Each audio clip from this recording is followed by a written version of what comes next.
Praise Lord. आप सब लोग कैसे हैं? आशा करते हैं प्रभु यीशु मसीह में आप सब लोग खुश और आनंदित होंगे और स्वस्थ भी होंगे। हम सब आपको हमारी प्रार्थना में याद करते हैं।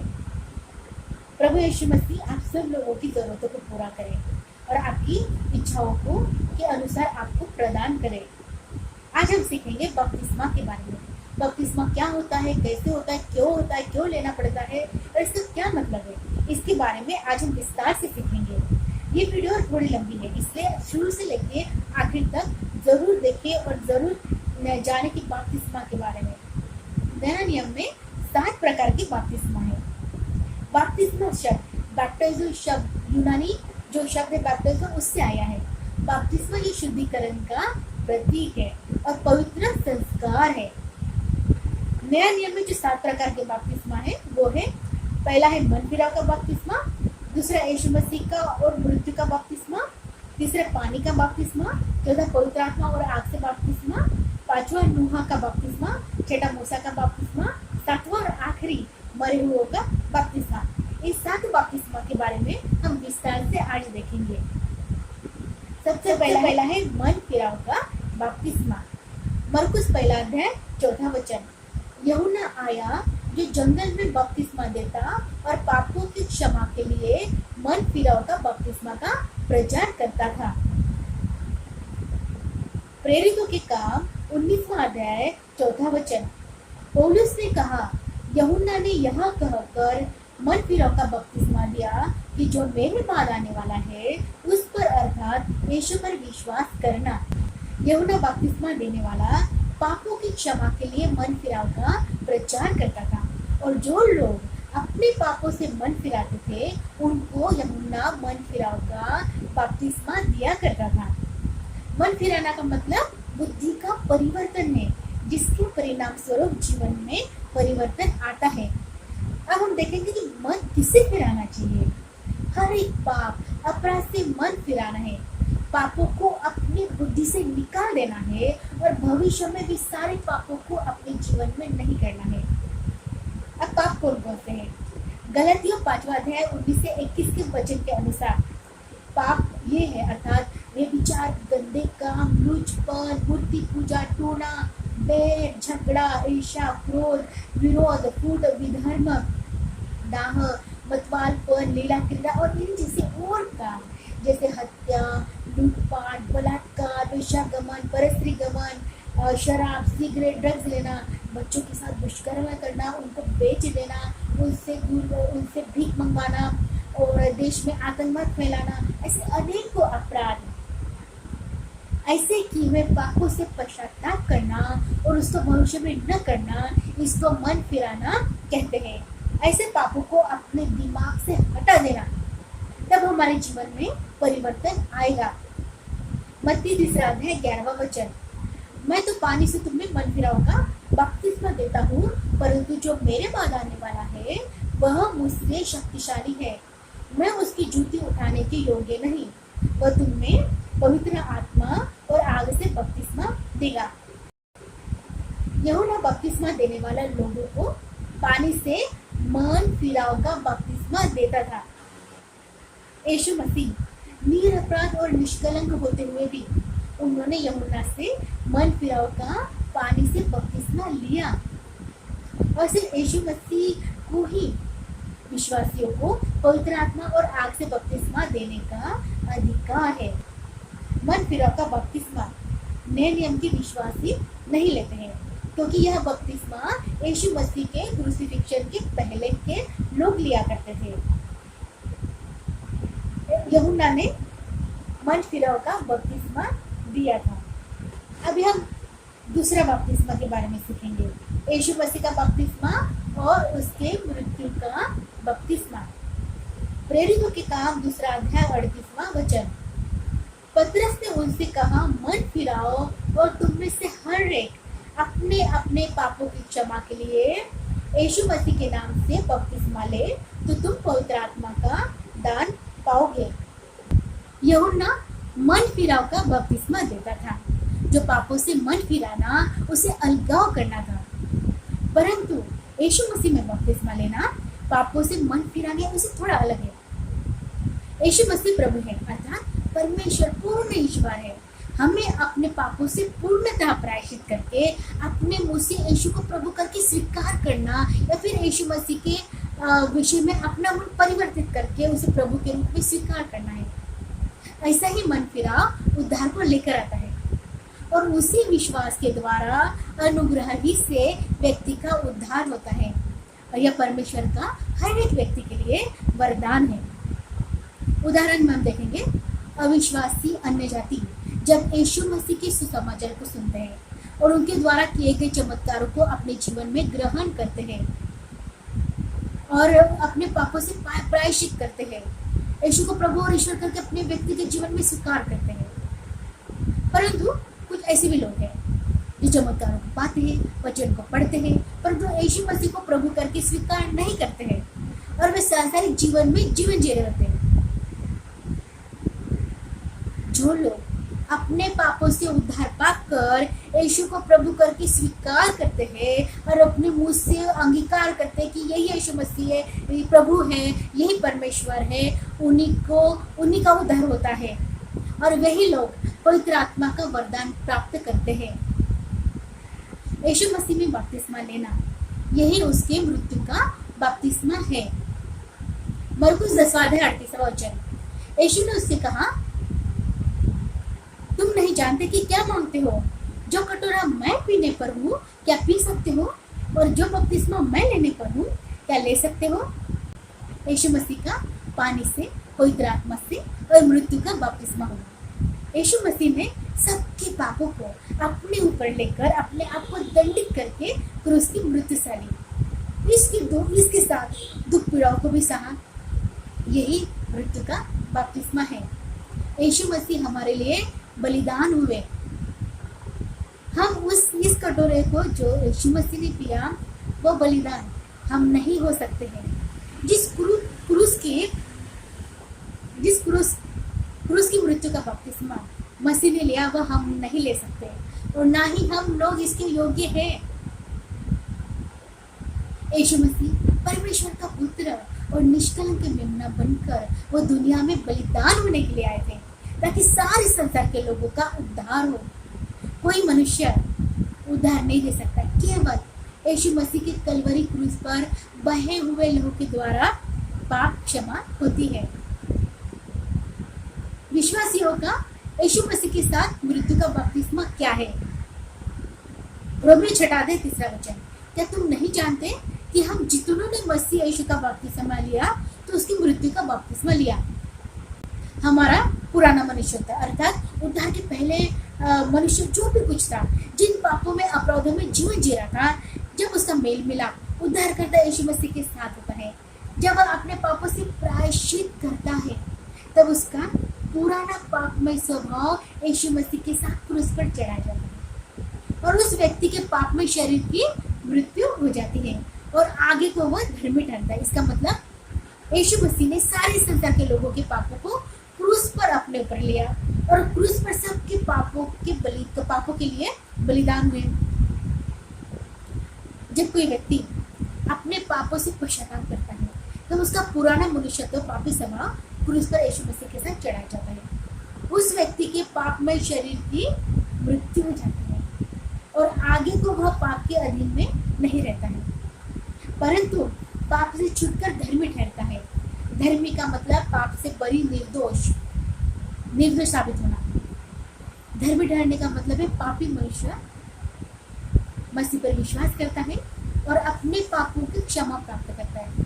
जब वह परमेश्वर की धार्मिकता के वरदान को प्राप्त करता है, इस आधार पर परमेश्वर उसको धर्मी घोषित करता है। इसलिए उद्धार पाए व्यक्ति को पाप को अपने शरीर में राज्य करने देना नहीं चाहिए और शरीर के कामों की लालसा में जीवन नहीं बिताना चाहिए, परंतु अपने शरीर के अंगों को धर्म के हथियार होने के लिए परमेश्वर को सौंपना चाहिए, क्योंकि वह व्यक्ति पाप के लिए मर गया और मरना भी एक ही बार होता है। उसके बाद यीशु मसीह में पवित्र जीवन जिए। जिस तरह सारी दुनिया की घिनौने अपराधों को यीशु मसीह ने अपने ऊपर ले लिया और उनकी मृत्यु हो गई, उसी तरह जब विश्वासी अपने अपने पापों को प्रभु के सामने प्रायश्चित करते हैं, तब वह हमारे पापों को यीशु मसीह अपने कलवरी क्रूस पर बहे हुए लहू के द्वारा मिटा देता है। तब यीशु मसीह की क्रूस की मृत्यु के साथ हमारे पापों की भी मृत्यु हो जाती है।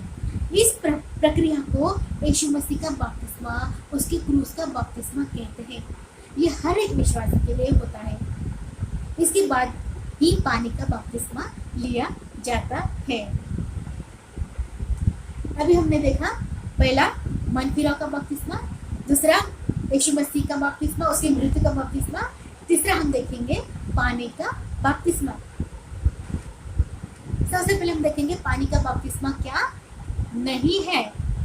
सबसे पहले पानी का बपतिस्मा पाप को नहीं धोता है। प्रेरितों के काम 22वां अध्याय 16वां वचन।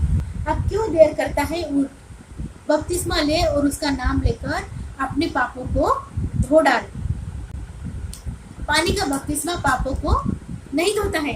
पापों को धो डालना या शुद्ध करना, ये सिर्फ एकमात्र प्रतीक है। यीशु के कलवरी क्रूस पर बहे हुए लहू के द्वारा पाप धोए जाते हैं, क्षमा किए जाते हैं। दूसरा, पानी का बपतिस्मा उद्धार नहीं देता है। इफिसियों 2 अध्याय 8वां वचन। क्योंकि विश्वास के द्वारा अनुग्रह से तुम्हारा उद्धार हुआ है, और यह तुम्हारी ओर से नहीं वरन परमेश्वर का दान है।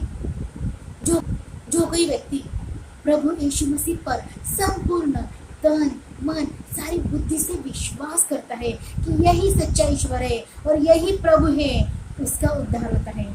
अपने मुझ से यीशु का प्रभु करके अंगीकार करता है, यही मेरा प्रभु है, मैं इसको स्वीकार करता हूँ, ये मेरा उद्धार है, इसने मेरे पापों की क्षमा की है, उसी का उद्धार होता है। यही परमेश्वर का वरदान है। तीसरा है, पानी का बपतिस्मा हमें स्वर्ग लेकर नहीं जाता है। यूहन्ना 17वां अध्याय 2 वचन। और अनंत जीवन यह है कि वे तुझ अद्वैत सच्चे परमेश्वर को और यीशु मसीह को जिसे तूने भेजा है जाने। स्वर्ग एक पवित्र जगह है जहाँ पिता परमेश्वर, यीशु मसीह और नबी लोग रहते हैं। वह कोई पापी इंसान नहीं जा सकता। उद्धार पाए हुए लोग अनंत जीवन के वारिस हैं। यीशु मसीह अनंत जीवन है। जो व्यक्तिगत और आत्मिक रूप से प्रभु को जानता है, अनंत जीवन स्वर्ग उसका है। कई बार उद्धार पाए व्यक्ति बपतिस्मा नहीं ले पाते हैं और उनकी अचानक मृत्यु हो जाती है। अगर वह उद्धार पाकर निष्पाप जीवन जी रहे होते हैं तो स्वर्ग जाएंगे। बपतिस्मा स्वर्ग जाने का मार्ग नहीं है। उदाहरण में देखेंगे, यीशु मसीह क्रूस पर लटके हुए थे। तब एक चोर दूसरे चोर को डांट कर कहता है, क्या तू परमेश्वर से भी नहीं डरता? तू भी तो वही दंड पा रहा है, हम तो न्याय से दंड पा रहे हैं, क्योंकि हम अपने कामों का ठीक फल पा रहे हैं, परंतु इसने कोई अनुचित काम नहीं किया। तब उसने कहा, हे यीशु, जब तू अपने राज्य में आए तो मेरी सुधि लेना। उसने उससे कहा, मैं तुझसे सच कहता हूँ कि आज तू मेरे साथ स्वर्ग लोक में होगा। यीशु मसीह के साथ जो चोर लटका था, उसने यीशु पर विश्वास किया और अपने पापों को मान लिया। हम अपने बुरे काम का फल पा रहे हैं और उसने उद्धार को पाया।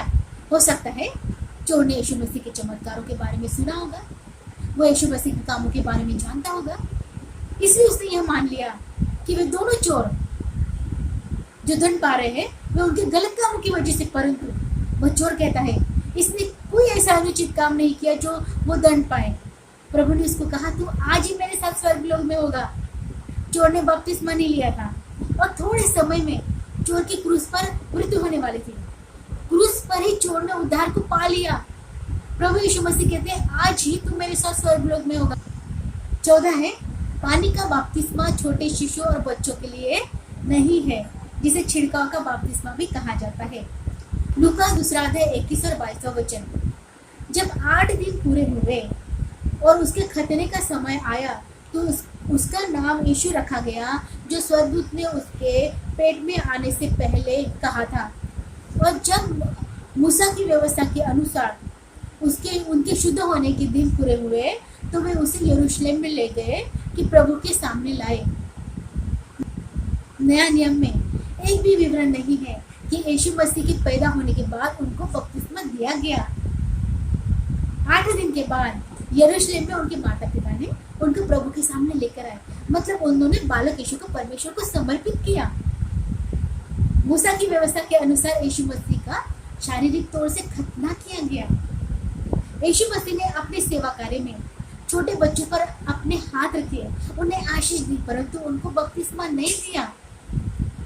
कलीसिया में यीशु का बपतिस्मा जो करते हैं, शिशु जो छोटे बच्चों का बपतिस्मा करते हैं, वह छिड़काव का बपतिस्मा नामकरण की रीति रिवाजों पर आधारित है। अगर हम इसे स्वीकार करते हैं तो हम बाइबल के वचन के बाहर जाते हैं। यीशु मसीह ने युवा अवस्था में यूहन्ना के द्वारा पानी का बपतिस्मा लिया। जिस तरह यीशु मसीह ने बपतिस्मा लिया, वैसे सारे मनुष्यों को करना है, क्योंकि वही हमारा मार्गदर्शक है। यीशु मसीह का खतना शारीरिक रीति से हुआ। नया नियम के अनुसार विश्वासियों का खतना शारीरिक तौर से नहीं होता है, परंतु आत्मिक तौर से होता है। कुलुस्सी 2 अध्याय 11 से लेकर 13 तक, उसी में तुम्हारा ऐसा खतना हुआ है जो हाथ से नहीं होता, अर्थात मसीह का खतना जिससे शारीरिक देह उतार दी जाती है, उसी के साथ बपतिस्मा में गाड़े गए। उसी में परमेश्वर की शक्ति पर विश्वास करके, जिसने उसको मरे हुए से जिलाया, उसके साथ जी भी उठे, और उसने तुम में भी जो अपने अपराधों और अपने शरीर की खतनारी दशा में मुर्दा थे, उसके साथ जिलाया और हमारे सब अपराधों को क्षमा किया। विश्वासी का खतना आत्मिक खतना होता है, जो जब वे पानी और पवित्र आत्मा से बपतिस्मा लेते हैं। अभी हमने एक सीखा है कि पानी का बपतिस्मा क्या नहीं है। पानी का बपतिस्मा पापों को नहीं धोता है, पहला। दूसरा, पानी का बपतिस्मा हमें उद्धार नहीं देता। तीसरा, पानी का बपतिस्मा हमें स्वर्ग लेकर नहीं जाता। चौथा, पानी का बपतिस्मा छोटे बच्चों के लिए नहीं है। अभी हम देखेंगे बाइबल हमें पानी के बपतिस्मे के बारे में क्या सिखाती है। पानी का बपतिस्मा विश्वासी को कलीसिया के पास बने देते हैं। पानी का बपतिस्मा यह यीशु मसीह को अपना उद्धारकर्ता तथा प्रभु करके स्वीकार करने की सार्वजनिक स्वीकृति है। वैसे ही संसार के सामने, कलीसिया के सामने और शैतान के सामने भी स्वीकारोक्ति है, जिससे हम कलीसिया के अंग बन जाते हैं और उसके बाद प्रभु भोज की विधि में, जो कि एक पवित्र विधि है, उसमें शामिल हो जाते हैं। पानी का बपतिस्मा लेने के पहले व्यक्ति को उद्धार पाना आवश्यक है और प्रभु यीशु मसीह को व्यक्तिगत रूप से जानना जरूरी है। ऐसा नहीं है कि सारे लोग बपतिस्मा ले रहे हैं, पासवान को दिखाने के लिए, चर्च के लोगों को दिखाने के लिए, मेरे घर के सारे लोग ले रहे हैं तो मुझे भी बपतिस्मा लेना। पानी का बपतिस्मा यीशु मसीह में हमारी अपनी मृत्यु की पूर्ण घोषणा है, जिसमें हमारे पापों की पुराने जीवन, जो मनुष्यत्व है पुराना, उसकी स्वयं की, मतलब हमारे पापी स्वभाव और शरीर की मृत्यु हो जाती है। इसके बाद यीशु मसीह में हमारा नया जन्म होता है, जिसे न्यू बॉर्न कहते हैं, नई सृष्टि कहते हैं। हम नए मनुष्य बन जाते हैं, मतलब पाप रहित मनुष्य। बाइबल के अनुसार विश्वासियों का बपतिस्मा मसीह के साथ उसकी मृत्यु, गाड़ा जाना और पुनरुत्थान की तस्वीर है। पानी का बपतिस्मा लेते वक्त विश्वासी पहले पानी के अंदर जाते हैं, फिर उन्हें डुबाया जाता है और पानी के बाहर आ जाते हैं। इस प्रक्रिया को हम देखेंगे। पहली प्रक्रिया है पानी के अंदर, यानी पानी के अंदर पापों की मृत्यु। पहले जब बपतिस्मा देते विश्वासी को, तो पहले उसके पानी में अंदर डालते हैं, जो पापों की मृत्यु को दर्शाता है। जिस प्रकार यीशु मसीह हमारे पापों के लिए क्रूस पर उसकी मृत्यु हुई, उसी प्रकार जब हम पानी के अंदर जाते हैं, तब हम अपने भूतकाल के जीवन के पापों के लिए मर जाते हैं। भूतकाल की सारी बुरी बातों से संबंध विच्छेद हो जाता है। हमारे किए हुए भूतकाल के पापों और अपराधों की मृत्यु हो जाती है। अब हम दूसरी प्रक्रिया को देखेंगे। पानी में डूबना। अब विश्वासी जो करते हैं, डुबा देते हैं, अंदर डाल देते हैं, उसे कहेंगे दफन होना। डूबना, दफन होना, यानी जो पुराना जीवन है, हमारा पुराना जीवन, और उसको दफनाते और हमारी स्वयं की मृत्यु हो जाती है। अब हमारे स्वभाव, हमारे पापी स्वभाव, हमारे शरीर, जो भी हमारा अपराध का स्वभाव शरीर है, उसकी मृत्यु हो जाती है, गाड़ दिया जाता है। जैसे यीशु मसीह 3 दिन बाहर है ना, कब्रों में थे, गाड़ दिया जाता है, वही दर्शाता है गाड़ देना, दफन होना। यीशु मसीह को कब्र में दफनाया जाता है। उसी तरह जब हम पानी के अंदर पूरी तरह डूब जाते हैं, तब हमारा बपतिस्मा एक प्रकार का दफन क्रिया बन जाता है। और पानी एक कब्र है जिसके द्वारा यह घोषणा की जाती है कि पापों की, हमारे पुराने जीवन की, हमारे पुराने पापी शरीर की मृत्यु हो गई है। तीसरी प्रक्रिया, पहले था पानी के अंदर किया पापों की मृत्यु, फिर पानी में डूबना, दफन किया पुराना जीवन की मृत्यु शरीर की। अब क्या हुआ, हम लोग बाहर आ गए। पानी के बाहर आना पुनरुत्थान को दर्शाता है। यीशु मसीह तीसरे दिन जी उठा, क्या हुआ, हमारा पुनरुत्थान हो गया। जिस तरह परमेश्वर की सामर्थ्य से यीशु मसीह मरे हुए में से जी उठे, उसी प्रकार से हम भी बपतिस्मा के साथ पानी से ऊपर उठाए गए कि एक नया जीवन, स्वयं मसीह का जीवन जिए। जिस तरह गलतियों 2:20 में लिखा है कि मैं मसीह के साथ क्रूस पर चढ़ाया गया हूँ और अब मैं जीवित नहीं रहा, पर मसीह मुझ में जीवित है, और उस विश्वास से मैं जीवित हूँ जो परमेश्वर के पुत्र पर है, जिसने मुझसे प्रेम किया और मेरे लिए अपने आप को दे दिया, क्रूस पर दे दिया। अब हम पाप के लिए और पापी जीवन जीने के लिए मर गए हैं और परमेश्वर के लिए जीवित है। पानी का बपतिस्मा हर एक विश्वासी को लेना जरूरी है। ये परमेश्वर का आदेश है। पानी का बपतिस्मा ये सार्वजनिक गवाही है कि हम मसीह में नई सृष्टि है। हम देह, संसार और शैतान के कामों के लिए मर गए। हाँ, और हमने अपने प्रभु यीशु मसीह के द्वारा जीवन में नई दिशा पाई है। हमें पानी का बपतिस्मा कितनी बार लेना चाहिए? कई बार सवाल आ जाता है कि पानी का बपतिस्मा में कितनी बार लेना चाहिए। बपतिस्मा लेने के बाद जब हमारे पाप बढ़ जाते हैं तो क्या फिर दोबारा पानी का बपतिस्मा लेना चाहिए? उत्तर में नहीं, क्योंकि यीशु मसीह एक ही बार हमारे लिए क्रूस पर चढ़ा। पानी का बपतिस्मा भी एक ही बार लेना होता है। उसके बाद पवित्र आत्मा को पाकर यीशु मसीह के स्वभाव में निष्कलंक जीवन जीना चाहिए। अगर बहुत अधिक बार पाप बढ़ जाते हैं या बपतिस्मा के बाद भी मसीह जीवन जीना छोड़ देते हैं और फिर दोबारा प्रभु में आते हैं, तो अपने पापों को प्रभु के सामने पश्चाताप करके माफी मांगे। परमेश्वर कहता है तुम्हारे पाप चाहे लाल रंग के क्यों ना हो, वह शुभ्र यानी सफेद किए जाएंगे, प्रभु करेगा। इसका मतलब ये नहीं कि हमें दोबारा बपतिस्मा लेना है। हर एक विश्वासी को बपतिस्मा लेना जरूर है, ये प्रभु का आदेश है। जिन्होंने अब तक नहीं लिया है वो बपतिस्मा ले।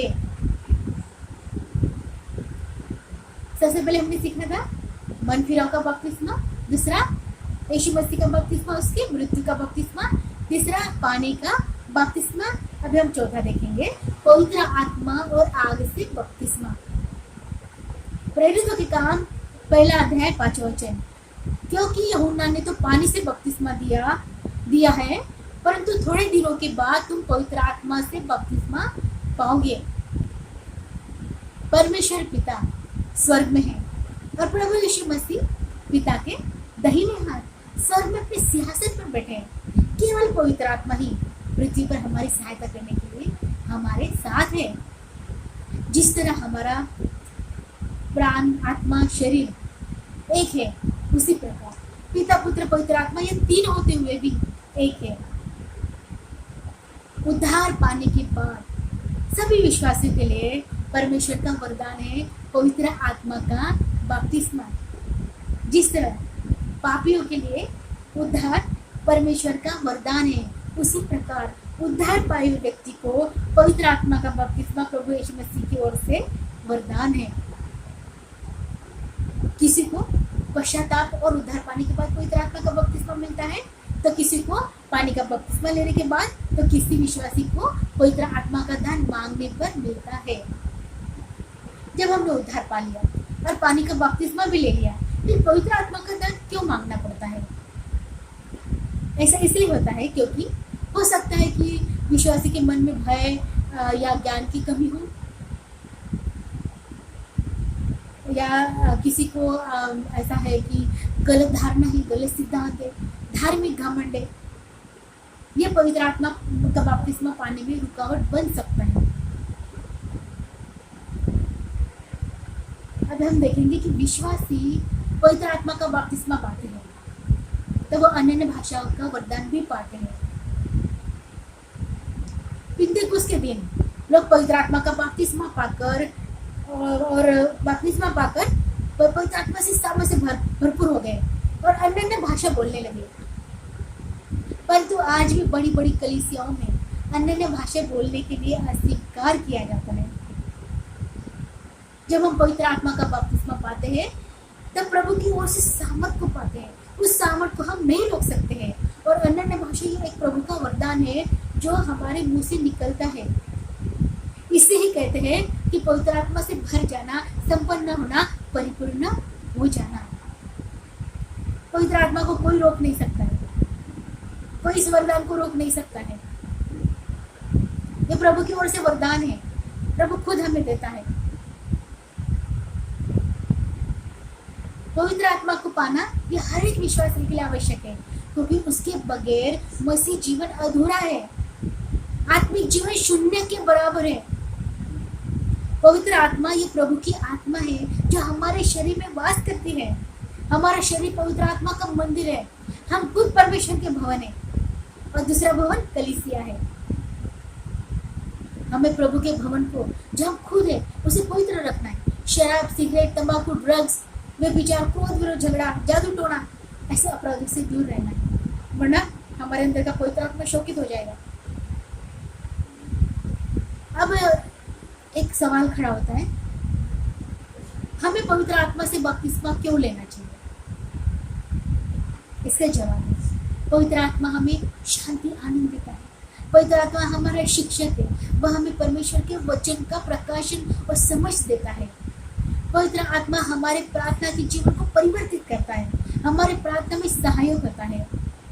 पवित्र आत्मा हमारी अगुवाई और मार्गदर्शन करता है, हमारे जीवन के प्रत्येक क्षेत्र में दिशा निर्देश देता है, हमारी आत्मा में बात करता है, क्या सही है, क्या गलत है, क्या करना चाहिए, क्या नहीं करना चाहिए, और किसके साथ संगति रखनी है, कैसे लोगों से बात करना है, प्रभु की इच्छाएं क्या है, ये हमारे मार्गदर्शन करता है, हमारे मन में बताता है। जब हम पवित्र आत्मा में बपतिस्मा पाते हैं और निरंतर प्रभु की संगति में रहते हैं, तब हम हमारी प्रार्थना के द्वारा दीवारों को चंगा करना आरंभ कर देते हैं। पवित्र आत्मा की सहायता से अन्य जाति में जाकर सुसमाचार प्रचार करना शुरू कर देते हैं। यीशु मसीह की महिमा के लिए गवाही देना शुरू कर देते हैं। स्तुति आराधना करते समय हमें पवित्र आत्मा की सामर्थ देती है और अन्य भाषाओं में प्रभु की स्तुति करने लग जाते हैं। पवित्र आत्मा की सामर्थ के द्वारा हमारे जीवन में शैतान के कार्य नष्ट हो जाते हैं और सारे बंधनों से हमें छुटकारा मिलता है। हमारे लिए महत्वपूर्ण यह है कि पवित्र आत्मा से भरे रहें और उसकी अगुवाई में चले।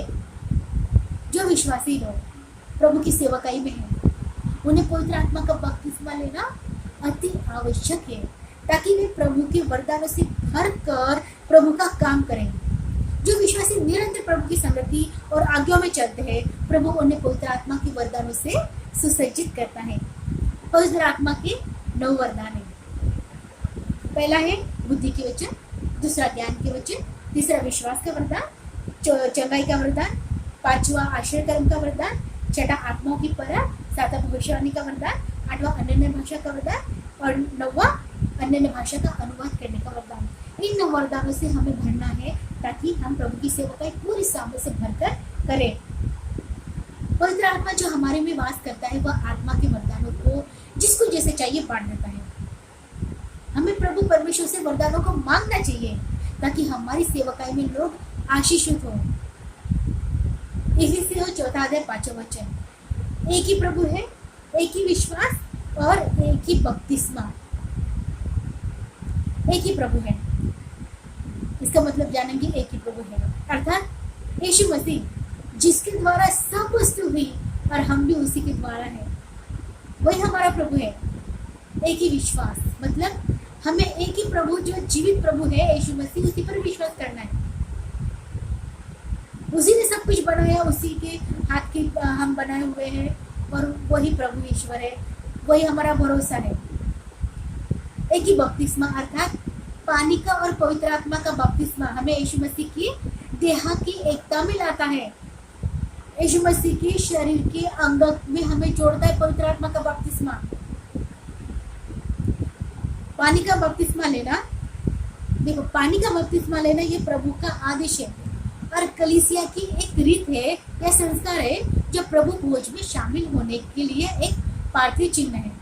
परंतु पवित्र आत्मा का बपतिस्मा ये प्रभु यीशु मसीह के देह के एक अंग में एकता है जो कि सारे विश्वासियों के लिए आवश्यक है। पहला कुरिन्थियों 12:13 क्योंकि हम सब ने, क्या यहूदी हो, क्या यूनानी, क्या दास, क्या स्वतंत्र, एक ही आत्मा के द्वारा एक देह होने के लिए बपतिस्मा लिया और हम सबको एक ही आत्मा पिला गया। पवित्र आत्मा सभी विश्वासियों को मसीह के देह से जोड़ता है, क्या यूनानी, यहूदी, जो मर्जी अन्य जाति के क्यों ना हो, अमीर हो, गरीब हो, दास हो, स्वतंत्र हो, पवित्र आत्मा सबको एकता में जोड़ता है और प्रभु के अंग में जोड़ देता है। प्रभु के साथ हम एक हैं। अब हम कोई ऊंच नीच, गरीब अमीर कुछ नहीं है, हम सब एक है प्रभु यीशु में, पवित्र जाति है, एक समान है हम लोग। अभी हम देखेंगे आगे से बपतिस्मा। आग से बपतिस्मा क्या है? प्रेरितों के काम 2 अध्याय 3 और 4 वचन। और उन्हें आग की सी जीभें फटती हुई दिखाई दी और उनमें से हर एक पर आ ठहरी और ये सब पवित्र आत्मा से भर गए और जिस प्रकार आत्मा ने उन्हें बोलने की सामर्थ दी वे अन्य भाषा बोलने लगे। यूहन्ना बपतिस्मा देने वाले ने कहा, मेरे बाद जो आने वाला है वो पवित्र आत्मा और आग से बपतिस्मा देगा। हमने पवित्र आत्मा का बपतिस्मा के बारे में सीखा। अभी हम आग के बपतिस्मा के बारे में सीखेंगे कि आग का बपतिस्मा क्या होता है। पिन्तेकुस्त के दिन यीशु मसीह के चेले, उनके घर के लोग और अन्य प्रभु के अनुयायी एक जगह इकट्ठे थे। तब आग की सी जीभें फटती हुई दिखाई दी। ये आग का बपतिस्मा है जो वहां के लोगों ने पाया, साथ में ही पवित्र आत्मा को भी पाया और अन्य भाषाएं बोलने लगे। कई लोगों की धारणा है कि पिन्तेकुस्त की कलीसिया के लोग ही पवित्र आत्मा को पाते हैं और अन्य भाषाएं हालेलुया हालेलुया ये सब वो बोलते हैं, ऐसी उनकी धारणा है। पहले हम समझेंगे कि पिन्तेकुस्त का मतलब क्या है। यहूदियों के सप्ताह का पर्व जिसे गेहूं के फसल की कटनी का पर्व ये भी कहा जाता है, पूले का पर्व भी कहा जाता है। इसके लिए यूनानी भाषा पिन्तेकुस्त है। पिन्तेकुस्त के दिन पहली उपज की चढ़ावे के 50 दिन के पश्चात लोगों के लिए होम, अन्न, अर्घ, पाप और मेल बलियों के साथ मैदे की 2 रोटियां चढ़ाई जाती थी। इसी दिन यानी पिन्तेकुस्त के दिन यरूशलेम में यीशु मसीह के चेले और विश्वासियों ने आग और पवित्र आत्मा से बपतिस्मा पाकर अन्य भाषा बोलने लगे। पिन्तेकुस्त का दिन ये गेहूं का पर्व, फसह का पर्व यहूदियों का पर्व था जो कटने के 50 दिन के बाद आता है। यानी जब 50 दिन पूरे हो जाते हैं तब दूसरा दिन पिन्तेकुस्त का दिन मानते हैं।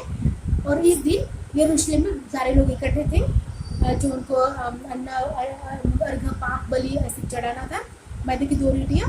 और जब चेले, उनके माता और उनके भाई बहन और बहुत से ऐसे अनुयायी इकट्ठे थे, उस पिन्तेकुस्त के दिन यीशु मसीह ने सारे लोगों को पवित्र आत्मा से आग से बपतिस्मा दिया और अन्य भाषा में बोलने लगे। और इसी दिन से कलीसिया की स्थापना हुई। यानी यीशु मसीह कलीसिया का हेड है। उस दिन से स्थापना की। जब तक यीशु मसीह थे वो प्रचार करते थे, पर यीशु मसीह ने कलीसिया की स्थापना करनी शुरू करी इस पेंतिकुस्त के दिन से। इसलिए पेंतिकुस्त के जहाँ चर्चेस है पेंतिकोस्ट कहते हैं कि ज़्यादा से ज़्यादा पवित्र आत्मा से भरे हुए और अन्य भाषा बोलते हैं और हालेलुया प्रेज़ द लॉर्ड बोलते हैं। पर ऐसा नहीं है। पेंतिकुस्त ये बाइबल में लिखा है, अन्य भाषा बाइबल में लिखा है, पवित्र आत्मा बाइबल में लिखा है। यह हर एक कलीसिया का मानना है। इसे अस्वीकार करना मतलब वचन के विरुद्ध काम करना है। आग का बपतिस्मा, जब सारे चेलों ने सबने आग का बपतिस्मा पाया, आग का बपतिस्मा पाने के बाद चेलों ने जाकर अन्य जातियों में सुसमाचार प्रचार किया और सामर्थ के काम करना शुरू किया। प्रभु की आग ही वचनों की आग है। वचन जो कि प्रभु यीशु मसीह का सुसमाचार है, उसको लोगों में जाकर प्रचार करना है। जो व्यक्ति आग से बपतिस्मा पाता है वह एक जगह खाली नहीं बैठ सकता है। उसके मन में यही काम करते रहता है कि मुझे एक बोझ आ जाता है, मुझे लोगों को वचन सुनाना है, इस आदमी को उद्धार होना चाहिए, कितने लोग नाश हो रहे हैं। तो एक उसमें आग जलती रहती है और वह वचनों को लेकर बहुत सारी जगह जाते हैं। इसलिए कई प्रभु के सेवक, प्रचारक, मिशनरी अपना देश, घर, व्यापार को छोड़कर ऐसी जगह जाते हैं जहाँ प्रभु का सुसमाचार नहीं पहुँचा। इसके लिए वे लोग गरीबी, अमीरी, हर एक सताव को जो विरोधी लोग उनके सेवकाई में डालते हैं, कठिन परिस्थितियों का सामना करते हुए, वे पवित्र आत्मा का मार्गदर्शन में चलते हुए प्रभु की सेवकाई करते रहते हैं, चाहे इसमें उनको अपनी जान ही गंवानी क्यों ना पड़े। प्रभु यीशु मसीह के लिए मरने के लिए तैयार रहते हैं। प्रभु की सेवकाई और सुसमाचार सुनाने में आने वाली हर बाधाएं, मुसीबत, संकट, क्लेश, गरीबी, बीमारी, विरोधी का सताव सहते हैं।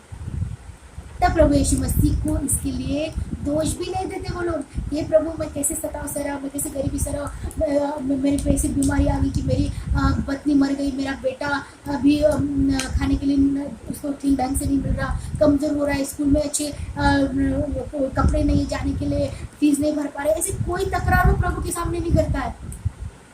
उसके अंदर उस आग ऐसी भरी रहती है, ऐसे जुनून, ऐसे पैशन भरा रहता है कि वो प्रभु के वचन हर जगह जाके सुनाना है, हर एक को बपतिस्मा देना, हर एक को प्रभु के बारे में उसको चंगाई देनी है, प्रभु के नाम से उन्हें जो ठीक करना है। ये इसमें जुनून भरा रहता है। यही आग का बपतिस्मा है। आग का बपतिस्मा ये हर विश्वासी को प्रभु से मांगना चाहिए, क्योंकि आज खेत पक चुके हैं, मजदूरों की कमी है, बहुत सारे लोग हैं जो प्रभु के बगैर जी रहे हैं। उनको प्रभु के वचनों की, प्रभु की ज़रूरत है, प्रभु के प्रकाश की ज़रूरत है। इसलिए हमें हर विश्वासियों को मांगना है, प्रभु मुझे अपनी आग से भर कि मैं हर एक जन को आपके वचन को सुनाऊं, आपके बारे में बताऊं, ताकि उसके जीवन में उद्धार आए, उसका जीवन बच जाए और वो अच्छा जीवन जिए। अभी हमने बपतिस्मा के बारे में जो अब तक देखा है, पहला मन फिराव का बपतिस्मा, दूसरा यीशु मसीह का उसके मृत्यु का बपतिस्मा, तीसरा पानी का बपतिस्मा, चौथा पवित्र आत्मा और आगे से बपतिस्मा। अब पांचवा देखेंगे नूह का बपतिस्मा। पहला पत्रस तीसरा अध्याय 20 और 21 वचन। जिन्होंने उस बीते समय में आज्ञा न मानी, जब परमेश्वर ने नूह के दिनों में धीरज धर कर ठहरा रहा और वह जहाज बन रहा था, जिसमें बैठकर थोड़े लोग अर्थात 8 प्राणी पानी के द्वारा बच गए, और उसी पानी का दृष्टांत भी अर्थात बपतिस्मा यीशु मसीह के जी उठने के द्वारा अब तुम्हें बचाता है। उससे शरीर के मैल को दूर करने का अर्थ नहीं है, परंतु शुद्ध विवेक से परमेश्वर के वश में हो जाने का अर्थ है। परमेश्वर ने नूह को कहा, सब प्राणियों के अंत करने का प्रश्न मेरे सामने आ गया है, क्योंकि उनके कारण पृथ्वी उपद्रव से भर गई है, इसलिए मैं उनको पृथ्वी समेत नाश कर डालूंगा। इसलिए परमेश्वर ने नूह को जहाज बनाने को कहा। नूह उस समय के लोगों में धर्मी व्यक्ति था और वह परमेश्वर पर विश्वास करता था। उसने आज्ञा को मानकर जहाज बनाया और अपने पूरे परिवार समेत जहाज पर चढ़ गया। जब तक जहाज बन रहा था, परमेश्वर उपद्रवी लोगों के लिए धीरज धरे हुए था। उनके पास पश्चाताप करने का समय था, नूह और उसके परिवार का पानी के द्वारा बपतिस्मा हुआ। अब यह प्रश्न उठता है कि पानी में तो सारे लोग मर गए, पानी के द्वारा सारे लोगों का नाश हुआ, तो नूह और उसके परिवार का कैसे बपतिस्मा हो सकता है? नूह और उसका परिवार जहाज में बैठे थे। जब तक जहाज बन रही थी, परमेश्वर ने सारे लोगों को एक मौका दिया था पश्चाताप करने का, कि वो पश्चाताप करे, परंतु उन्होंने पश्चाताप नहीं किया। हो सकता है वो नूह के ऊपर हंसे होंगे, ये क्या बना रहा है, तू पागल हो गया है। परंतु नूह चुपचाप प्रभु पर विश्वास करके वो जहाज बना रहा था। जब जहाज बनकर पूरा हुआ, परमेश्वर ने ऐसी बारिश 40 दिन 40 रात बरसाई कि सारे लोगों का अंत हो गया, नाश हो गया, पानी के द्वारा मर गए। पर ये 8 लोग उस जहाज के अंदर थे, जहाज में बैठे हुए थे वो लोग।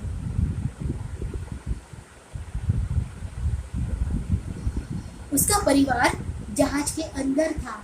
जल प्रलय में पानी के द्वारा जहाज में बैठे 8 लोगों का बपतिस्मा हुआ। जहाज में बैठे हुए लोगों का बपतिस्मा हुआ। पानी का बपतिस्मा भीतरी विश्वास का, जो हमारा भीतरी विश्वास है उसका बाहरी गवाही है। पानी का बपतिस्मा कि मैं प्रभु पर विश्वास करता हूँ। उन लोगों ने विश्वास नहीं किया जो पानी में मर गए। नूह ने, उसके परिवार ने विश्वास किया। जहाज के में जो बैठे थे उन्होंने विश्वास किया और उनके पानी जहाज में जो बैठे थे उनका बपतिस्मा हुआ। पतरस कहता है इस पानी से शारीरिक मैल को दूर करने का अर्थ नहीं है, परंतु शुद्ध विवेक से परमेश्वर के वश में हो जाने का अर्थ है।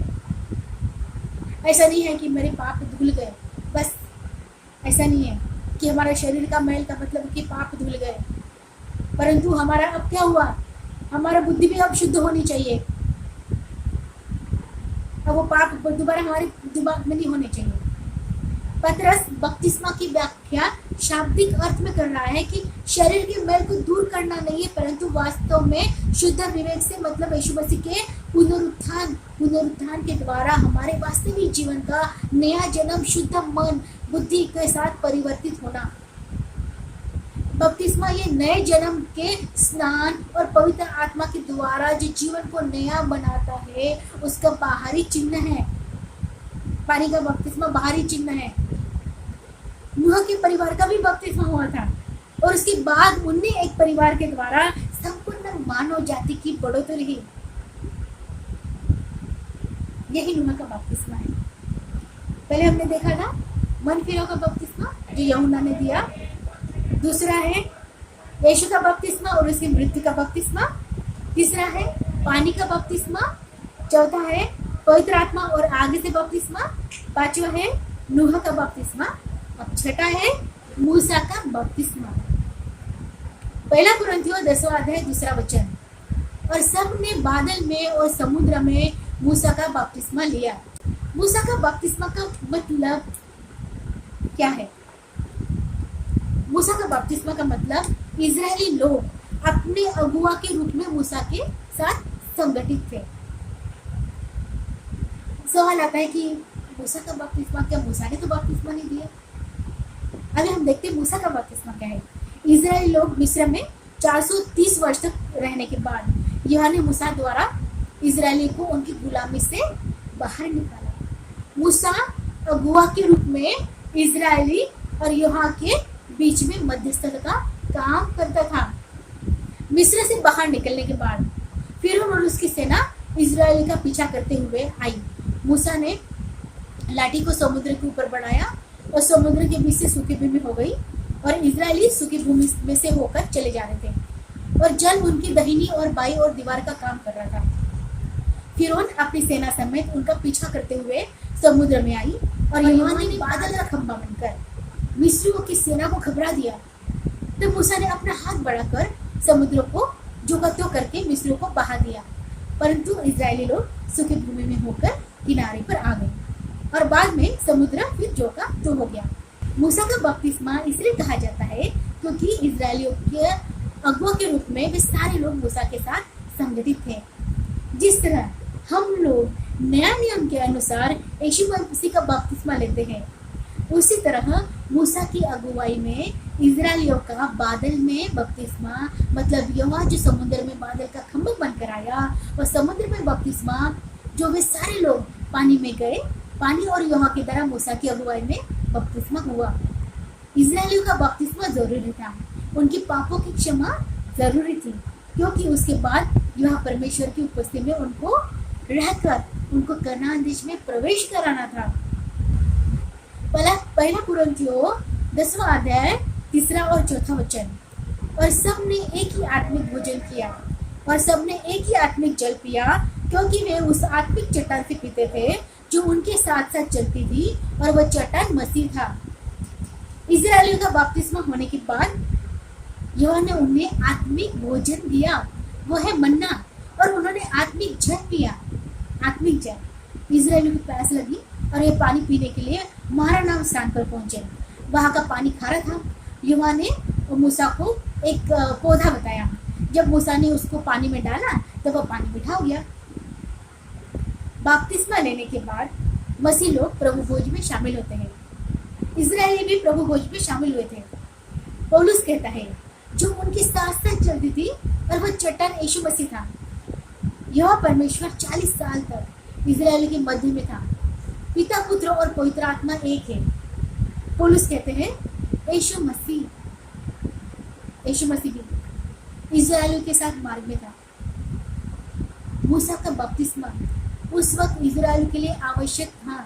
उसी तरह हम जो नया नियम के लोग हैं, हमारे लिए यीशु मसीह का उसकी मृत्यु का बपतिस्मा लेना आवश्यक है।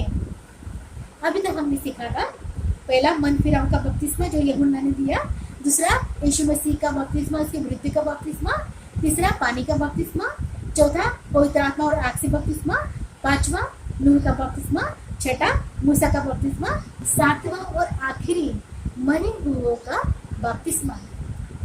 पहला कुरिन्थियों 15वां अध्याय 29वां वचन। नहीं तो जो लोग मरे हुओं के लिए बपतिस्मा लेते हैं, वे क्या करेंगे? यदि मुर्दे जी उठते ही नहीं तो फिर क्यों उनके लिए बपतिस्मा लेते हैं? कुरिन्थिस नाम एक शहर था जो लोगों के लिए व्यावसायिक केंद्र था। कुरिन्थिस में पौलुस के द्वारा उसकी द्वितीय मिशनरी यात्रा के दौरान सबसे पहले सुसमाचार का प्रचार हुआ। कुरिन्थिस के अन्य जाति मसीह यूनानी पृष्ठभूमि के थे और शरीर के पुनरुत्थान पर विश्वास करने के बजाय आत्मा की अमरता पर विश्वास करते थे। पौलुस कुरिन्थिस की कलीसिया के प्रश्नों के उत्तर में उनको पत्र लिखता है, जिसमें वह कहता है, जो लोग मरे हुए के लिए बपतिस्मा लेते हैं, वे क्या करेंगे? मुर्दे जी उठते ही नहीं तो फिर क्यों उनके लिए बपतिस्मा लेते हैं?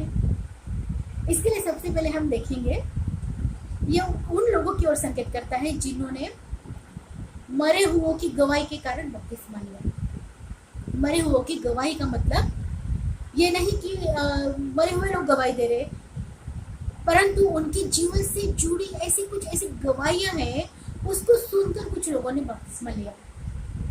हो सकता है उनके ऐसे जीवन में ऐसे चमत्कार हुए होंगे, उन्होंने ऐसे काम किए होंगे, उनको सुनकर उन्होंने बपतिस्मा लिया।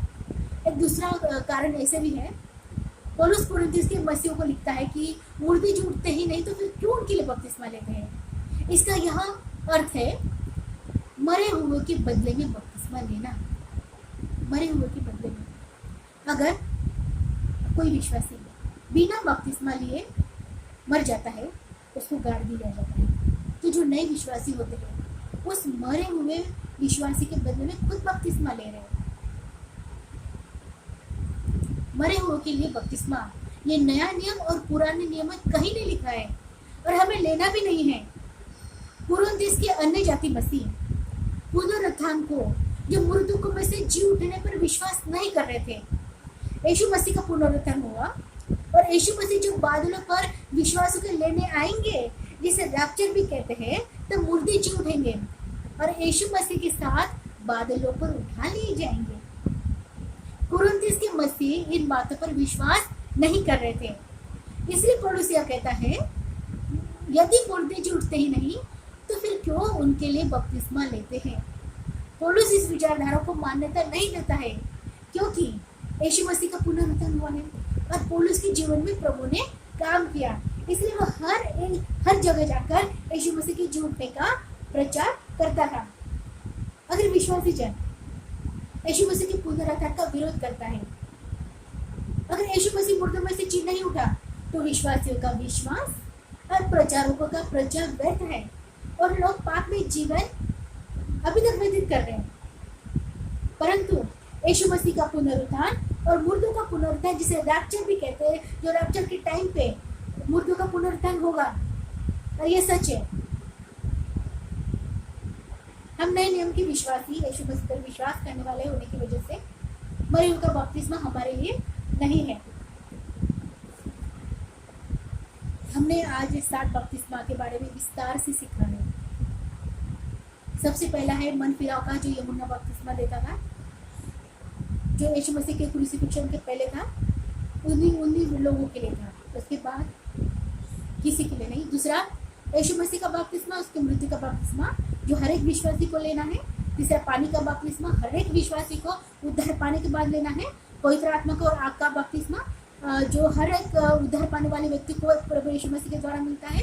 पांचवा नूह का बपतिस्मा, जो नूह के टाइम पे हो गया है। छठा मूसा का बपतिस्मा, जो मूसा के द्वारा इजराइल को हुआ था। सातवां मरे हुए का बपतिस्मा, जो दिन सिर्फ विचारधारा पर आधारित है। ये 7 बपतिस्मा के बारे में हमने सीखा है। विश्वासियों को जो अब तक बपतिस्मा नहीं लिया है, जो उन्होंने उद्धार नहीं पाया है, वो उद्धार पाए। यीशु मसीह का बपतिस्मा, क्रूस का बपतिस्मा ले, उसके बाद पानी का बपतिस्मा ले, पवित्र आत्मा और पवित्र आत्मा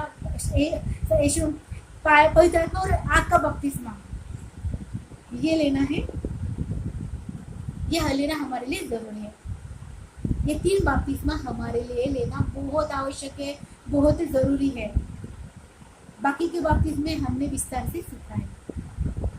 आपने हमारी वीडियो को देखा, बहुत बहुत धन्यवाद। आपने हमारी वीडियो को लाइक किया, पहले भी हमने भेजे, इसलिए आपको बहुत बहुत धन्यवाद। इस वीडियो को आप देखकर दूसरों तक पहुंचाएं, वचनों को दूसरों तक पहुंचाकर प्रचार, ये भी एक प्रचार है, ताकि लोगों को जीवन में नयापन आए और लोग बपतिस्मा ले, उद्धार पाए। हम आपको धन्यवाद देते हैं वीडियो को देखने के लिए। धन्यवाद।